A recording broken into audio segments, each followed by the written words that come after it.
Dance ஆடுறார் Vijay. அது ரசிகர்கள் பூரா குதிக்கிறாங்க. அங்கே ஒருத்தர் பாடகர் ஒருத்தர் பாடின உடனே விஜய் வந்து அதுக்கேற்ற மாதிரி டான்ஸ் ஆடுறார். ஸோ இந்த வீடியோவை பாருங்கள். தளபதி தளபதி வாழ்க, நம்ம வெற்றி கொடிய பொருள் வாழ்க. தளபதி தளபதி வாழ்க, நம்ம வெற்றி கொடிய வாழ்க. என்னடா டான்ஸ் ஆடுறாருன்னு இந்த காலத்து இளைஞர்கள்னால் இதை ரசிப்பாங்க. அதனால தான் அவர் சொல்கிறார் இல்லை, திமுக வந்து துருப்பிடிச்சதுக்கு இது இப்போ ஆயுதம் ஒன்றுக்குமே லாய்க்கில்லாத துருப்பிடிச்ச ஆயுதம் லேட்டஸ்ட்டாக வாங்கியாங்கிறார்.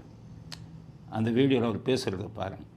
இப்போவும் அந்த பழைய தேஞ்சி போன துருபிடிச்சு போன நஞ்சு போன அதே அந்த பழைய வெப்பனையும் இப்போவும் கையில் எடுக்கிறாங்க. அதனால மை டியர் ஜென்டில்மேன், டெக்னாலஜிலாம் வளர்ந்து வேற எங்கேயோ போயிட்டு இருக்கு. அட்லீஸ்ட் உங்க டெக்னிக்கையாவது கொஞ்சம் மாத்துங்க பாஸ். ஸோ என்ன சொல்கிறாரு, துருப்பிடித்த ஆயுதம் திமுக ஒன்றுக்கு லாயக்கில்லை நீ, அதனால் லேட்டஸ்ட்டாக வாங்கங்கிறது. அது ஒரு துருப்பிடித்த ஆயுதம்னு திமுகவை சொல்கிறது உண்மையா அப்படின்னு பார்த்தோம்னா, நீங்கள் இன்டர்நெட்டில் பார்த்தீங்கன்னா தான் தெரியும். இந்த தாவேக்கா பசங்கள்லாம் சேர்ந்து விதவிதமாக வீடியோ போடுறாங்க. அது யாராலையுமே முடியலை. அவர் கருணாநிதி டான்ஸ் ஆடுற மாதிரி, உதயநிதி டான்ஸ் ஆடுற மாதிரி, ஸ்டாலின் டான்ஸ் ஆடுற மாதிரி, 3 பேரும் சேர்ந்து ஆடுற மாதிரி என்னென்னமோ போடுறாங்க, நினச்சி கூட பார்க்க முடியாது. அதே மாதிரி திமுகவில் வந்து ஐடி விங்குன்னு வச்சு நிறைய பேரை வச்சுருக்காங்க. இதையே வச்சுக்கிட்டு சபரீசன் இதை வச்சு பண்ணிக்கிட்டு இருக்கார்.